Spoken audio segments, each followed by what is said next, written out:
I'm going to start talking a little bit about discussion and how we can utilize some tips and tricks for making discussion work really well in an online classroom. Tracy, you can go ahead and skip ahead one slide. So most of you, if you are a humanities teacher, you know that discussion is kind of a hallmark of the humanities classroom. A lot of the instruction that happens is through the form of discussion, and students are constantly asked to talk with each other, write about each other, write with each other about the content. And the reason why is because it really develops that student-centered classroom. It encourages engagement with the content and with each other, and allows for that student to direct the learning. It promotes higher order thinking, and the best thing of all, because I know many teachers in the drastic shift toward online education are trying to figure out how to manage the assessment load, discussion allows for formative assessment to happen on the spot. It's not something that has to be taken care of after the fact. So having that discussion element in your online humanities class allows for that formative assessment to happen right away and feedback to happen right away. Tracy, you can skip ahead. So like before, we'll talk a little bit about some ways that you can incorporate discussion in synchronous sessions, as well as how to do this asynchronously. And once again, if you have ideas for how to do this or how it has worked for you in a brick and mortar classroom or in the experience that you've had with remote learning, please throw those in the chat, because we always are looking to learn from each other. Like Tracy said, we like to borrow from one another because it's all about balance. We don't have to feel like we have to create everything. That's why it's always nice to be able to collaborate with some colleagues about this. So for synchronous discussion, you can pretty much use any strategy that you're used to using in a brick and mortar classroom. So some ideas, like you could have a Socratic seminar. If you're utilizing a system like Zoom, you can meet together and have that same discussion that you would have in a brick and mortar classroom. You could do fish bowls, where you assign certain students to observe other students within the discussion, just like you would do in a brick and mortar classroom. Obviously, you're not going to be able to move the desks around to create a true fishbowl, but you can make that happen in the same way. Debate is all the time in our live sessions. And even utilizing simple discussion techniques like the think or write, pair, share, where students get that opportunity to think about what they want to share, then they partner up with someone and share, so you can use breakout rooms to make that happen, and then they come back to the main room after they've refined their ideas a little bit and share out with a large group. All of those things that you do in a brick and mortar classroom can happen in the synchronous online classroom. If you don't have the opportunity to have those synchronous class times, you still can have really great discussion in a humanities classroom asynchronously. Some of these tools I've talked about before with the connection aspect, but other ones are new. So discussion boards and forums that can happen within your LMS, or even I think some outside of the LMS, you can set up discussions that happen online. So those would be the written discussions that would happen. You can do Flipgrid, which allows for the voice and video addition to the discussion. I've utilized VoiceThread before to facilitate discussion, where the teacher can load in pre-created slides with questions, and then students respond to those questions, and they can use video or audio. They can annotate on the slide, so you can even put in a document for them to look at, and then point out different aspects of the document that they'd like to talk about, and they can respond to each other's posts in there as well. And then another tool that we've used is Padlet or dot storming. They work fairly similarly, where students can post their discussion questions and then comment on one another's posts. We've even used Padlet as a way to begin the synchronous discussion that happens in class. So students can post their discussion points on the Padlet, give everybody an opportunity to think ahead of time for class what they want to talk about and maybe how they might respond to some of their classmates. And then when we get together in the synchronous session, we use that Padlet, we pull it up on the screen, and we use that to guide our discussion and kind of keep those awkward silences from happening. So we have somewhere to go. And similar to that, you can utilize Google Slides or PowerPoint to guide those synchronous discussions, but you can also create a Google Slide or a PowerPoint presentation and post it for your students and have them comment on those slides so that they can have that discussion asynchronously as well. Does anybody have any other ideas that they might think of? There were a couple, I think, in the chat.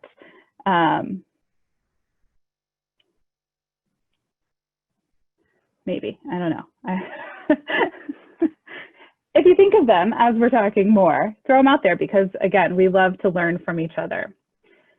So when we think about setting up discussions, we have to think about how this might be a little bit different from the brick and mortar experience with discussion. Some tips that I have come to figure out in the last several years of doing this is that you have to make sure that your expectations are set very clearly and given to students in multiple ways. So they need to have written expectations of what they need to do for participation in the discussion. You need to talk through it with them. You could create a quick screencast video if it's an asynchronous discussion to tell them what you would like for them to do and what you're expecting of them in that discussion. Along with that, you as a teacher need to participate in the discussions, whether they're synchronous or asynchronous. Doing that is really important for modeling how a student is able to participate in that discussion in a way that you're expecting them to do that.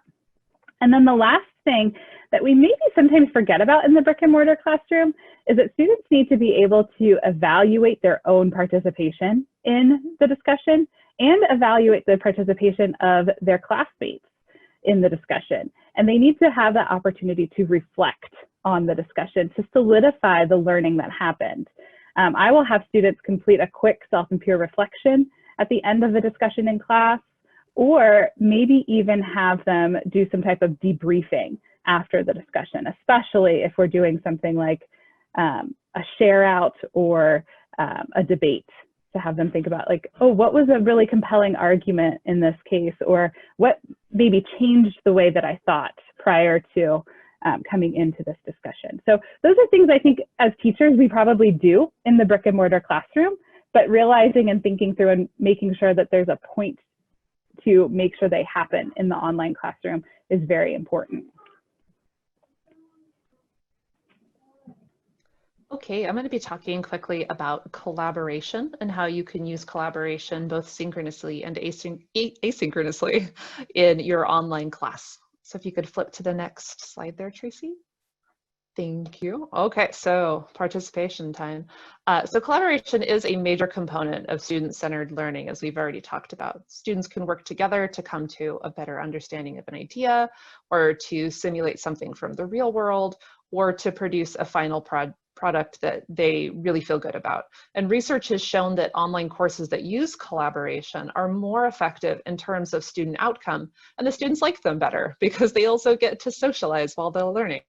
However, collaboration can be challenging in an online environment. So let's go to the chat box there and see if you can toss out some ideas about why collaboration can be challenging in an online space.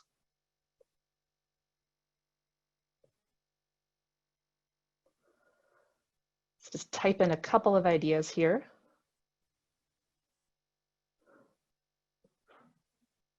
Oh yeah, Danny has hit the nail on the head there. I think coordinating schedules is really challenging, especially if you have students from different time zones who want to find places or times to work together.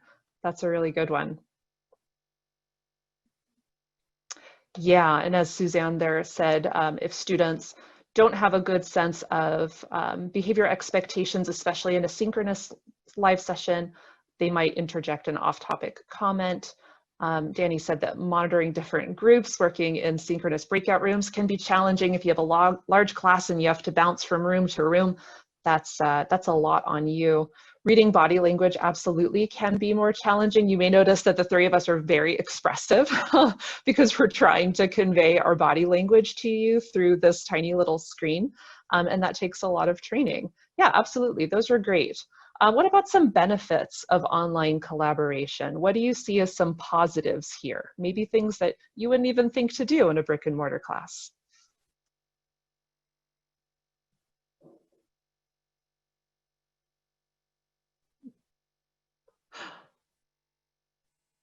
Wait time in online learning is sometimes challenging too. Yeah, creating a sense of community so we can have collaboration even across classes throughout the entire school. Yeah, more time for collaboration outside the live session so the students can meet on their own time, especially if it's asynchronous and they can just hop on when they have time to do it. Yeah, collaboration provides a personal touch from each person. Yeah, absolutely. And there's lots of tools where you can see which students have contributed which pieces. Google and a lot of their products have that, that option. So you can see who has done what. Oh, absolutely, less threatening. So if you have students who are introverts or just a little bit quieter, they really can come alive in online learning because they're able to offer some ideas without having to speak up, which can sometimes be scary. Incorporating multimedia is a great one.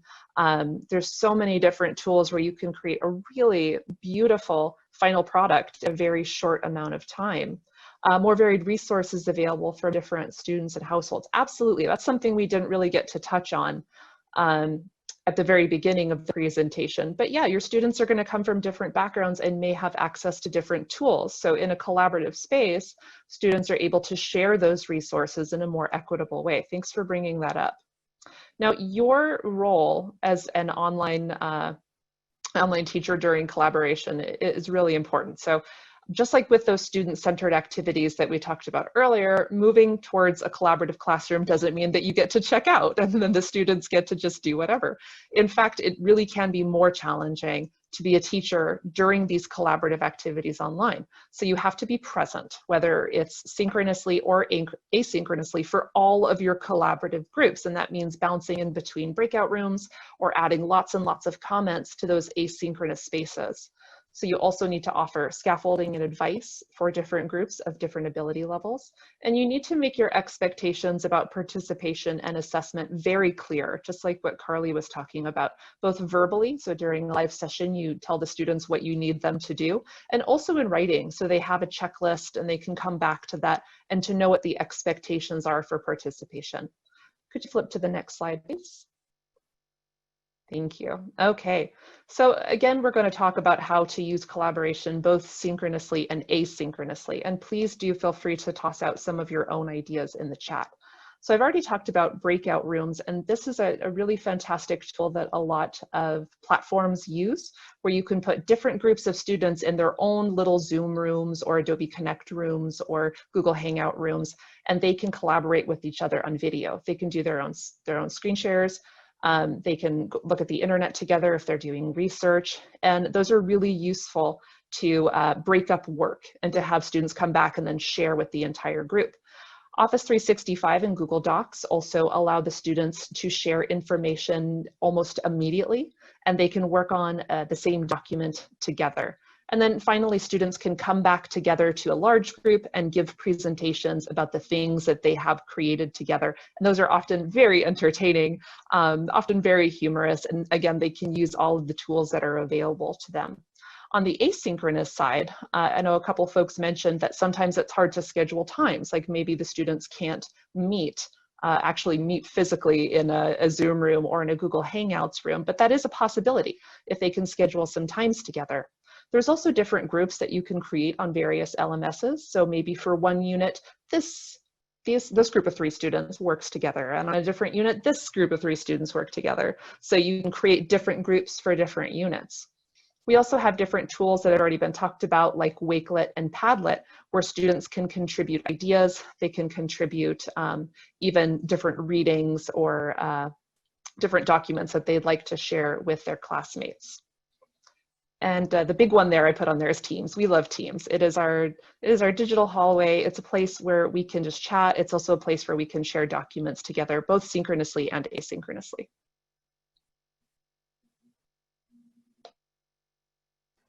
Okay, so we are almost out of time, so I'm going to kind of rush through this a bit. I will say that I think the one thing I want you to take away from this section of the presentation is that feedback is key. And we learn this from our students and our parents. Our evaluations consistently cite our feedback on writing assignments as the strongest aspect of our humanities program. Students come in like, I never received that much feedback on my writing before. And in fact, sometimes we have to warn them, like, you're gonna see a whole lot of comments and that's okay. It doesn't mean you did a bad job. Just, we like to give a lot of feedback. Of course, that takes a lot of time, so I think it's important to point out, if we have any school leadership here on the webinar, that humanities teachers need to be given that time. I think it's too easy in an online environment to pile students on a teacher and say, oh, it's online, you can handle lots and lots of students. Not if you plan on giving them the kind of feedback that's going to make for effective writing instruction. Humanities teachers need that time to give that feedback. And at Davidson, we actually carry a smaller course load than the STEM teachers, so that we have that time to dedicate to our students' work. So this is, again, I'm just going to kind of skip over this. This was just kind of some options for you to provide digital feedback if you're not already. I hope you all are, but if you're not, I know it's a big leap. It was a big leap for me. It was actually my first jump into the online environment, was learning how to provide feedback digitally. There are a lot of sources out there for you, and if you have any questions about that, I'd love to talk to you. Just go ahead and send me a message. And I'm going to skip forward though. There's an example of some online feedback, because we're almost out of time. Sorry, go ahead. Peer workshop. We wanted to quickly share the ways that you can do peer workshop in your online classes. And this is another component of student-centered classrooms, because the students are in charge of one portion of the assessment, which is fantastic, especially with the older students. However, it does require a lot of continuous modeling from you to show them what you expect with these workshops, and also lots of scaffolding, like giving them the tools that they need, stepping in when necessary, offering more feedback if the student isn't quite giving enough feedback, things like that. However, it is well worth the time and effort. Again, the studies show that when you do utilize workshops in your humanities classrooms, whether it's an English classroom or a history classroom, you're going to wind up with better final products. And workshops can be completed synchronously, asynchronously, or some combination of both. So let's head to the next slide there. So I tend to use synchronous workshops in my classroom. I do a lot of modeling in large group sessions where I will put up a piece of student writing from a couple of years ago, or a piece of student work where they have agreed to let their work be workshopped in a full group session. And we'll walk through how we give feedback to each other. So they're getting a lot of modeling every single live session that we do workshop. So it's like a good warm up. And then we head into breakout rooms there, and students are paired up or put in trios. They can share their essays right there in the breakout room, and they can offer ideas, they take notes, they make comments, and they walk away with lots of ideas on how to change their essay. Oh, hello? Yeah, go ahead. Okay, sorry. I tend to do my peer workshops more asynchronously using collaborative documents. And again, we love Teams. I create the peer workshops within a Teams channel, and students work together on collaborative documents. The reason I really like this is that, again, opening the conversation up to the introverts in the room. A lot of students find themselves uncomfortable speaking criticism out loud to a person's face, but they're willing to give that criticism in writing. So we create collaborative documents, and all the students work on the same document. So they're still engaged in a dialogue. They're still responding to each other's comments. They're just doing it in writing rather than it face-to-face. And we'll talk more about this in a future webinar on our writing center.